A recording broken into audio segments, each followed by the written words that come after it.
We all like Korean drama, অনেকে আবার BTS ফ্যানও। তাহলে জানেন কি সাউথ কোরিয়ানদের ফেভারিট ডিশ কি? সাউথ কোরিয়ানদের ফেভারিট ডিশের মধ্যে একটা ডিশ হলো র্যামেন। কিন্তু র্যামেন কি সত্যিই কোরিয়ান ডিশ? আগে না, ramen is a Japanese noodle dish.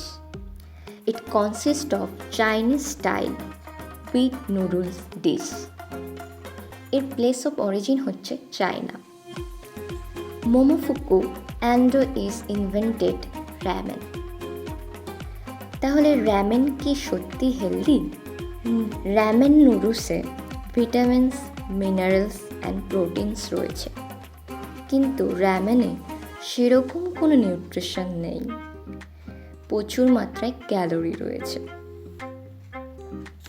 তাহলে ইজ কোরিয়ান রামেন স্পাইসি?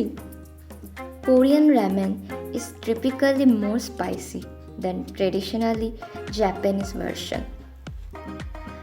আর সেখানে জিন রামেন খুব পপুলার, কারণ সেখানকার খুব পপুলার বিটিএস বয় ব্যান্ডের সিঙ্গার জিনের নাম দিয়ে ওটিকি সাউথ কোরিয়ান কোম্পানি এই র্যামেনের নাম রাখে। আর আমরা তো সবাই জানি বিটিএস কতটা ফেমাস ইন ওয়ার্ল্ড।